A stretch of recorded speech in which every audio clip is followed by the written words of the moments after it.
بسم اللہ الرحمن الرحیم۔ ابتدا کہ ہم اللہ تعالیٰ کے نام سے اس تنہا عبادت کے لائق ہیں۔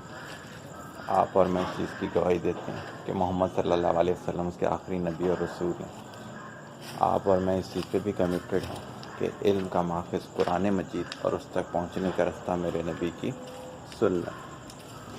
آج 14 اگست ہے اور انڈیپینڈنس ڈے کے طور پہ منایا جا رہا ہے۔ ٹی وی پر بھی آپ دیکھ رہے ہیں۔ بہت افسوس ہوتا ہے جس طرح سے منایا جاتا ہے۔ کل رات میں جب 12 بجے تو فائرنگ شروع ہو گئی، بیہودہ قسم کی آوازیں سنائی تھیں۔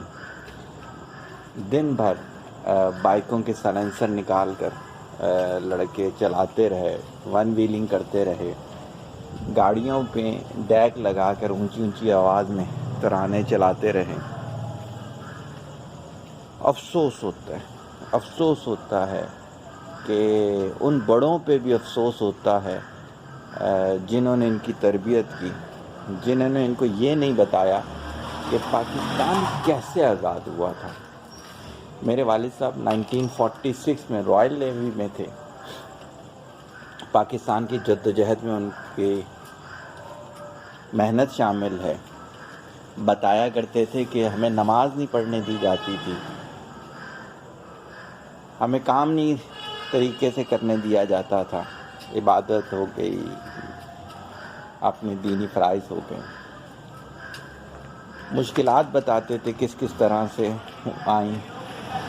پھر والد صاحب نے 65 کی جنگ لڑی، 71 کی جنگ لڑی، بتاتے تھے کہ کس طرح کی مشکلات ہوئیں۔ انہی کے ایک دوست تھے، ایک جہاز تھا ہمارا PNS بہادر تھا میرا خیال سے، اگر میں غلطی پر نہیں ہوں، اس کے انجینئرنگ ڈپارٹمنٹ میں تھے جب وہ 65 کی جنگ میں 71 کی جنگ میں ڈوب رہا تھا۔ تو ان کے ایک ساتھی تھے، ان کی چونکہ انجن سب سے نیچے ہوتا ہے، ہیٹ کی وجہ سے ان کی آنکھیں ضائع ہو گئیں، لیکن ان کے دوست ان کو بچا کر لے آئے۔ تو ابھی دور تھے کافی وہ، تو انہوں نے کہا کہ یار اتنا عرصہ اس جہاز پہ نوکری کی ہے، ایک دفعہ ہاتھ لگوا دو۔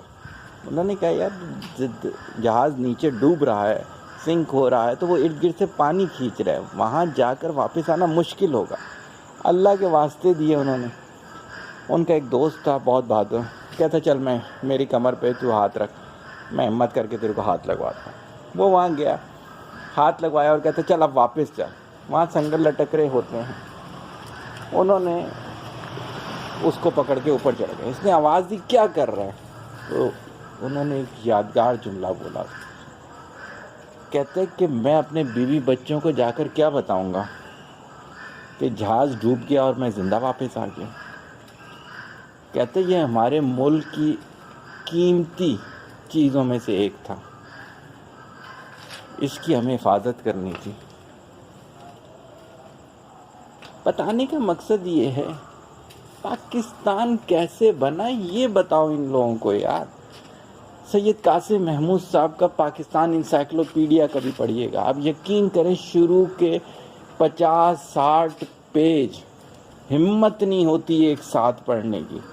سید قاسم محمود صاحب لکھتے ہیں، چونکہ وہ بھی تحریک پاکستان میں شامل تھے، کہتے ہیں کہ جب ہم آئے یہاں تو یہ ایڈمنسٹریشن میں یہ شامل تھے، کہتے ہیں جب ہمیں بلایا جاتا تھا تو ہماری روح کانپ جاتی تھی، کیونکہ ہمیں لاشیں اٹھانی ہوتی تھی۔ کہتے ہیں کہ اتنے زیادہ شہید ہو رہے تھے، لوگ جو ہے سینکڑوں میل کا سفر پیدل کر رہے تھے، اپنی بوڑھی ماؤں کو کندھوں پہ لے کے کر رہے تھے، اپنے بچوں کو کندھوں پہ لے کے کر رہے تھے، اور ہندو جو تھے وہ ان کے گردنیں کاٹنے کے لیے موجود تھے۔ پوری ٹرین کی گردنیں کاٹی گئیں۔ یہ تاریخ بتاؤ خدا کے لیے، تاکہ یہ جاہلوں والی حرکتوں سے نکلو یار۔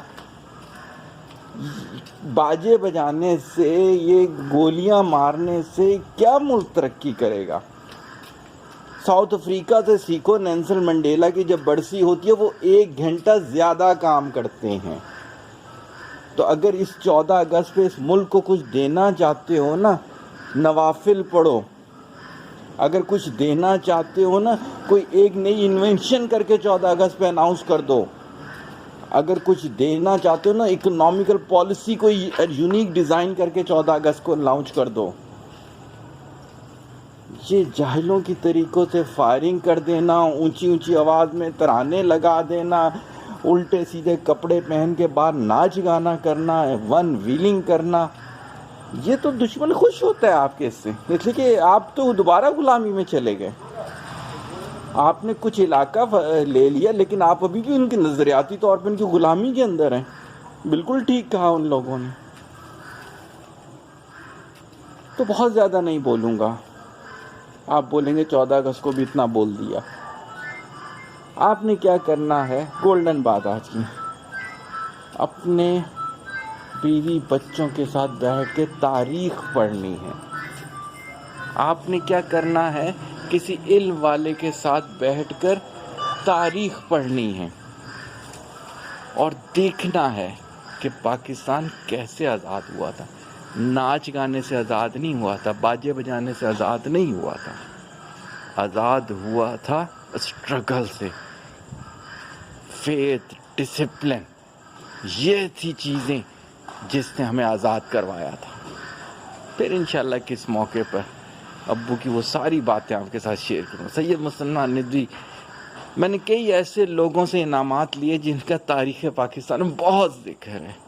انہوں نے جو جو باتیں بتائی انشاءاللہ تعالی پھر کبھی کروں گا. آج مزہ نہیں آ رہا اس میں. دعاؤں میں یاد رکھیے گا. طالب دعا، محتاج دعا. السلام علیکم.